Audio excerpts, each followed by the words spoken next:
Hello guys, तो कैसे हैं आप सब। होप सो बहुत अच्छे होंगे, अच्छा कर भी रहे होंगे, अच्छा पढ़ भी रहे होंगे। इसी के साथ हम भी अपने चैप्टर सेकंड का रिवीजन स्टार्ट करेंगे आज, जिसका नाम है स्वतंत्रता लिबर्टी। जिसमें ये हमारा रिवीजन वीडियो है। हम देखेंगे कि स्वतंत्रता क्या है। सबसे पहले यही पॉइंट है हमारा कि स्वतंत्रता क्या है। अब देखिए, अगर आप किसी भी चीज़ को लेकर जब अलग अलग लोगों से पूछते हो तो सबकी जाहिर सी बात है अलग अलग बातें होंगी, अलग अलग थॉट्स होंगे। तो इसी तरीके से स्वतंत्रता को लेकर भी अलग अलग विद्वानों से बात करी गई, पूछा गया। तो उन सब के भी क्या थे, अलग अलग पॉइंट्स थे, अपने अपने अलग अलग व्यूज़ थे। तो इसी तरीके से सबसे पहला जो पॉइंट्स है वो है ग्रीन का, जो कहते हैं कि दूसरों के विरुद्ध ना हो। यानी कि जो आपकी स्वतंत्रता है वो क्या है, दूसरों के विरुद्ध नहीं होनी चाहिए। जैसे कि अगर मान लीजिए आप किसी के घर जाके तोड़फोड़ करते हैं, तो आप ये क्या है, ये अपनी स्वतंत्रता नहीं दिखा रहे कि मैं आज़ाद हूँ, मैं कुछ भी कर सकता हूँ। नहीं, ये क्या है, आप दूसरों के विरुद्ध दिखा रहे हैं। कैसे कि आप दूसरों के घर जाके तोड़फोड़ कर रहे हैं, उसका नुकसान कर रहे हैं, तो आप ये काम उसके अगेंस्ट में जाके कर रहे हैं। तो ये क्या है, एक तरीके से कि आप दूसरों के विरुद्ध में काम ना करें। ठीक है, ये वो क्या होगी, स्वतंत्रता होगी जब दूसरों के विरुद्ध में ना हो वो काम। इसी तरीके से अगला है लस्की, जिन्होंने कहा कि ऐसा वातावरण जिससे व्यक्ति अपना विकास कर सके, कि लोगों को इस तरीके से अपना माहौल बनाना चाहिए कि जिससे आपका तो डेवलपमेंट हो, साथ ही दूसरे व्यक्तियों का भी डेवलपमेंट हो। उसके बाद है अनुशासनपूर्ण जीवन तथा विकास करना, कि जो व्यक्ति अपना जीवन जो है डिसिप्लिन के साथ जीता है, और साथ ही उसको इस तरीके से क्या, अगर वो डिसिप्लिन के साथ जिएगा तो उसको अलग अलग अपॉर्चुनिटीज़ मिलेंगी, अलग अलग अवसर मिलेंगे अपने आप को डेवलप करने के लिए, अपने आप को आगे बढ़ाने के लिए। जब वो क्या, तभी उसकी स्वतंत्रता मानी जाएगी जब वो एक डिसिप्लिन के साथ रहेगा, एक नियम या कानून के साथ रहेगा। ठीक है, अब इसके बाद है कि आप स्वतंत्रता हो, ठीक है, आपके पास फ्रीडम मिली हुई है, लेकिन आपकी फ्रीडम कब होगी, जब एक राष्ट्रीय फ्रीडम होगा। जब क्या होगा, एक व्यक्ति की स्वतंत्रता किस पर निर्भर करती है, राष्ट्र पर निर्भर करती है। जब एक राष्ट्र स्वतंत्र होगा तभी आप स्वतंत्र हो पाओगे। अगर मान लीजिए कि अगर राष्ट्र ही स्वतंत्र नहीं है तो वो राष्ट्र किसी और पर निर्भर होगा, फिर आपको भी स्वतंत्रता कहाँ से मिल जाएगी, आपको भी फ्रीडम नहीं मिल पाएगी। तो आपको भी काम इस तरीके से करना पड़ेगा जो दूसरा करेगा, तो आपको दूसरों के अकॉर्डिंग चलना पड़ेगा। तो इसमें क्या है कि अगर राष्ट्र स्वतंत्र होगा तो तभी आपको भी स्वतंत्रता मिल पाएगी। इसके बाद है स्वतंत्रता की अवधारणा, कि स्वतंत्रता को लेकर लोगों की दो तरह से सोच है, एक है नकारात्मक और है एक सकारात्मक। नकारात्मक में क्या कहता है कि मनुष्य को मनमानी करना, कि नकारात्मक स्वतंत्रता क्या कहती है कि मनुष्य का जो मन करे वो कर सकता है, किसी के घर जाके आग लगाए, किसी का घर फोड़े, या किसी का मर्डर कर दे, वो क्या है, नकारात्मक स्वतंत्रता है। यानी कि आपको मनमानी करने की छूट दे दी गई है, आप कुछ भी करिए, कोई भी काम गलत करिए, आपको कोई कुछ नहीं कहेगा। तो ये क्या होगी, ये एक तरीके की नकारात्मक स्वतंत्रता है, जो कि गलत बात है। कि अगर आपको स्वतंत्रता मिली है इसका मतलब ये थोड़ी ना कि आप कुछ भी कर सकते हैं, नहीं। इसी तरीके से ये स्वतंत्रता लोगों के लिए बाधा उत्पन्न करता है, कि अगर जब किसी को मनमानी करने की छूट दे दी जाएगी तो वहाँ पे प्रॉब्लम्स तो आएंगी ही आएंगी। उसके बाद क्या है, संपत्ति का अधिकार असीमित, यानी कि ये किसी भी व्यक्ति को कितनी भी संपत्ति रखने का अधिकार है। अब ज़रूरी थोड़ी ना कि किसी व्यक्ति के पास कितनी भी संपत्ति का अधिकार है का मतलब कि आप कितनी भी रख सकते हो, चाहे आप गलत तरीके से रखो, ये तो गलत हो जाएगा। मान लीजिए कि आपके पास बहुत संपत्ति है, लेकिन वो आपने गलत तरीके से अपने कब्जे में कर रखी है, किसी की हड़प रखी है ज़मीन, तो ये थोड़ी ना कि आपके पास असीमित संपत्ति है तो आप रख सकते हो, नहीं। अगर आप संपत्ति रखते भी हो तो उसका प्रूफ होना चाहिए आपके पास कि संपत्ति या फिर कोई भी पैसा या कोई भी धन जो है आपके पास कहाँ से आया, कोई भी प्रॉपर्टी कहाँ से आई, किस तरीके से आई। ऐसे तो लोग क्या करेंगे, एक दूसरे की ज़मीन छीनने लग जाएंगे, जिसमें प्रॉब्लम्स आनी जाहिर सी बात है, प्रॉब्लम्स होंगी। वह सरकार जो कम से कम शासन करे, अब वो सरकार जो कम से कम शासन करे, यानी कि जनता को एकदम खुला छोड़ दे, उसको ये कहे कि आप कानून को मत मानो, संविधान को मत मानो, आपको जो करना है वो करो। तो ये सब पॉइंट्स क्या है, नकारात्मक हैं, गलत हैं। कि अगर स्वतंत्रता का मतलब ये नहीं है कि आप जो मन में आए वो करो, नहीं, एक डिसिप्लिन के साथ करो, एक अनुशासन के साथ हर चीज़ों को एक सीमा के साथ रह के सीमित होकर काम करो। दूसरा है इसी के साथ सकारात्मक अवधारणा, जिसमें क्या है, कानून व्यक्ति की सुरक्षा करे, इसमें क्या है, हमारी सुरक्षा कौन करेगा, कानून करेगा। क्योंकि अगर हमारे साथ कल को कुछ भी बुरा होता है तो हम किसकी सहायता कर लेते हैं, कानून की। हम कहते हैं ना कानून की हेल्प करें, कानून की हेल्प लेंगे, ठीक है।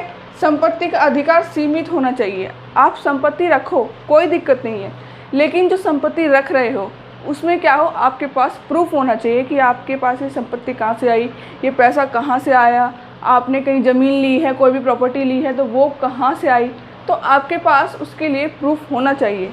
तो क्या है, संपत्ति का अधिकार सीमित होगा इस तरीके से। क्योंकि इसमें क्या है, फिर आप किसी की ज़मीन जायदाद छीन नहीं पाओगे। क्यों, क्योंकि जब आपके पास प्रूफ नहीं होगा तो जाहिर सी बात है कि वो आपने गलत तरीके से या फिर किसी और तरीके से आपने उसे अपना बनाने की कोशिश करा है। कार्य करने की छूट पर सीमित क्षेत्र, कि अगर आप कोई भी कार्य करते हैं तो आपको क्या है, एक सीमा में रह के कार्य करना होगा। जैसे आप अपना घर बनवाते हैं तो घर बनवा रहे हैं कि अब जैसे आपका 100 गज का प्लॉट है तो 100 गज में ही तो आप मकान बनवाओगे। अब ये थोड़ी ना कि 100 गज के थोड़े से और बराबर में अपनी मर्ज़ी से कोई और बना लोगे, नहीं ना। आपके पास 100 गज है तो आपको 100 गज में ही बनाना है। ऐसा नहीं है कि थोड़ा सा फालतू और बना लोगे साइड में, इस तरफ मैं और कुछ बना लेता हूँ साइड में और चीज़ें बना देता हूँ, तो इस तरीके से नहीं। आपको एक सीमा में रहकर काम करना होगा। दूसरों के हित को नुकसान ना पहुँचाना, कि आप जब कोई भी काम करें तो दूसरों के हित को, मतलब जो दूसरों के अधिकार हैं उसमें कटौती ना करें, तो वो क्या होगी, सकारात्मक स्वतंत्रता होगी। इसी के बाद है स्वतंत्रता के प्रकार। पहला है प्राकृतिक स्वतंत्रता। प्राकृतिक स्वतंत्रता मतलब कि जो व्यक्ति अपनी मर्जी से काम करे, अपनी इच्छा अनुसार काम करे, वो क्या है, प्राकृतिक स्वतंत्रता है। जैसे कि मैं आपको पढ़ा रही हूँ तो ये क्या है, मेरी इच्छा अनुसार है, मेरी इच्छा है पढ़ाने की, तो इसलिए ये क्या होगी, प्राकृतिक स्वतंत्रता होगी। इसी के बाद है नागरिक स्वतंत्रता। ये स्वतंत्रता हमें किससे मिलती है, ये राज्य से मिलती है, कि जो राज्य होता है वो लोगों के लिए नागरिक स्वतंत्रता लाते हैं, उसे हम नागरिक स्वतंत्रता कहते हैं। इसी के बाद है राजनीतिक स्वतंत्रता, यानी कि जिसमें हमें क्या है, राजनीति में हिस्सा लेने का अधिकार हमें भी है, वोट डालने का अधिकार है, चुनाव में खड़े होने का अधिकार, ये सब क्या है, हमारे राजनीतिक स्वतंत्रता है। इसी के बाद है आपके पास आर्थिक स्वतंत्रता, यानी कि आप कोई भी पेशा चुन सकते हैं जिससे आपको फ़ायदा होता हो। आप कोई भी जॉब या कोई भी अपने प्राइवेट सेक्टर में काम करना चाहते हैं तो क्या है, आप कर सकते हैं। इसमें क्या है, आपको आर्थिक स्वतंत्रता, यानी कि पैसों से रिलेटेड, कि जो भी आप काम करना चाहते हैं जिससे आपको फ़ायदा मिलता है, आपकी फैमिली को फ़ायदा होता है, वो क्या है, आर्थिक स्वतंत्रता है। इसके बाद है कि प्रतिबंधों की आवश्यकता क्यों। प्रतिबंधों की मतलब कि स्वतंत्रता में जो रोक टोक है वो क्यों ज़रूरी है, कि अगर जैसे कि हमने देखा नकारात्मक स्वतंत्रता में, अगर हम इसको इससे लिंक करें तो देखेंगे कि अगर हम किसी पे रोक टोक ना लगाएं तो लोगों के लिए बहुत सारी प्रॉब्लम आ सकती हैं, जिससे क्या है, एक समाज को, एक देश को चलाना, उसको आगे डेवलप करना बहुत मुश्किल हो जाता है। तो कहीं ना कहीं हमें क्या है, प्रतिबंध यानी कि रोक लगानी बहुत ज़रूरी हो जाती है। वो क्यों होती है, हम देखते हैं।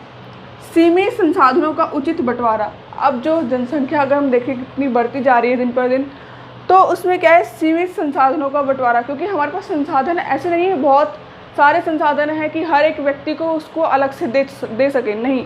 जो हमारे पास संसाधन हैं जितने भी सीमित हैं, लिमिटेड हैं, तो उनको सबके हक में आए वो चीज़, कि सबको थोड़ा थोड़ा करके दिया जा सके। तो इस तरीके से प्रतिबंध लगाना ज़रूरी है। जैसे कि अगर एक शहर में तो पानी अच्छे से आता है, 24 घंटे आता है, उसमें क्या है, लोग उसका नाजायज़ फ़ायदा उठाते हैं कि अगर पानी बह रहा है तो बहने देते हैं। और दूसरी तरफ एक गांव है जहां पर पानी सिर्फ 24 घंटे में से या 10 घंटे या 12 घंटे ही आता है, तो वहाँ के लोगों को ज़्यादा पता होगा कि पानी की कितनी वैल्यू है। गाँव के लोग ज़्यादा समझेंगे, क्यों, क्योंकि उन्हें पता है कि 24 घंटे यहाँ पानी नहीं आने वाला, तो उन्हें एक एक बूंद की कीमत पता होगी कि अगर वो उस पानी को बिखेरेंगे तो उन्हें कितनी दिक्कत सहनी पड़ेगी। तो संसाधन क्या है, सीमित है, जिससे कि सबको बराबर मिल सके। अगर शहरी वाले लोगों को तो मिल ही रहे हैं, अगर वो शहरी वाले लोग थोड़ा समझें कि पानी को वेस्ट ना करके उसको बचाया जाए, क्योंकि आगे आने वाले टाइम में पानी की सबसे ज़्यादा दिक्कत होगी। जो 3rd वर्ल्ड वॉर है वो पानी के लिए ही होगा। तो हमें क्या करना चाहिए, अभी से जो हमारे पास चीज़ें सीमित हैं तो उसको सबके हक में आ सके, क्योंकि पानी पीने का अधिकार सबके पास है, तो उसको एक जो है वो लिमिटेड चीज़ है तो वो सबको मिल सके। तो इसके लिए हमें एक बंटवारा करना पड़ता है, जिसके लिए प्रतिबंध लगाने पड़ते हैं। कि बोला जाता है ना कभी कभी कि शहरों में भी कहा जाता है कि आप पानी को कम से कम बिखेरने की कोशिश करें, कम से कम उसको वेस्ट करें, जिससे कि गांव तक भी पानी जा सके। ठीक है, इसी के बाद है टकराव की स्थिति को रोकने के लिए। कभी कभी क्या होता है कि जैसे घर में आपके भाई बहन भी लड़ते होंगे, तो मम्मी किसी न किसी एक को तो रोकती होगी, या दोनों को कहती होंगी कि तुम भी चुप रहो, तुम भी चुप रहो। तो दोनों पे कहीं ना कहीं रोक लगाई जाती होगी कि अगर उनको रोकेंगे ही नहीं तो लड़ाई ज़्यादा बढ़ जाएगी। वो पहले हाथ पैरों से लड़ेंगे, फिर डंडों पे आ जाएंगे, तो लड़ाई क्या है, बढ़ जाएगी। तो इसमें क्या है कि उन दोनों पर रोक लगाना ज़रूरी हो जाता है, प्रतिबंध लगाने ज़रूरी हो जाते हैं। इसके बाद है सार्वजनिक कल्याण लक्ष्य हेतु, कि अगर हम सबका कल्याण करना चाहते हैं, समाज का, राष्ट्र का, देश का कल्याण करना चाहते हैं, तो हमें प्रतिबंध लगाने ज़रूरी हैं। इसी के बाद है कि स्वतंत्रता की रक्षा के उपाय, कि हम अपनी आज़ादी की रक्षा कैसे कर सकते हैं, क्या क्या तरीके हैं कि अपनी आज़ादी को एक सिक्योर सेफ कर सकें। सबसे पहले तो राष्ट्र में लोकतांत्रिक शासन व्यवस्था होनी चाहिए। जहाँ पर राजतंत्र होगा वहाँ पर एक समाज को, एक सोसाइटी को, वहाँ पर हम कह ही नहीं सकते कि वहाँ स्वतंत्रता अच्छे से होगी, क्योंकि अगर लोकतंत्र होगा तो ही शासन व्यवस्था अच्छी चल सकती है। मौलिक अधिकारों का प्रावधान, कि लोगों के पास क्या हो, मौलिक अधिकार हो, कानून का शासन हो, वहाँ पे कानून हो, नियम कायदे हों, तभी एक अच्छा शासन चल सकता है। न्यायपालिका की स्वतंत्रता, कि वहाँ पर क्या हो, निष्पक्ष न्यायपालिका हो, कि अगर किसी के साथ कल को कुछ गलत होता है तो वो न्यायालय जा सके। वहाँ पर न्यायपालिका क्या है, एक बिना पक्ष के निष्पक्ष होकर न्यायिक जांच कर सके और लोगों के साथ न्याय कर सके। तो वहाँ के लिए न्यायपालिका की स्वतंत्रता होना बहुत ज़रूरी है। लास्ट पॉइंट है जागरूक जनमत, जिसमें व्यक्ति को जागरूक होना बहुत ज़रूरी है। अगर वो जागरूक होगा तो वो अपनी स्वतंत्रता को लेकर, अपने समाज को लेकर अपनी बात रख पाएगा, अपनी अधिकार जो है उनको प्राप्त कर पाएगा। ठीक है, तो आई थिंक आज का टॉपिक आपको पूरा अच्छे से समझ में आ गया होगा, ये पूरा चैप्टर अच्छे से क्लियर हो गया होगा। ये आपकी रिवीजन वीडियो थी, तो आपको रिवीजन भी अच्छे से हो गया होगा। अगर आप कोई चीज़ पीछे भूल रहे हो थोड़ा थोड़ा, तो शायद आपको आज की इस वीडियो से रिकॉल हो गया होगा। अगर वीडियो अच्छी लगी हो तो लाइक एंड सब्सक्राइब करना मत भूलिएगा। तब तक के लिए स्टे कनेक्टेड।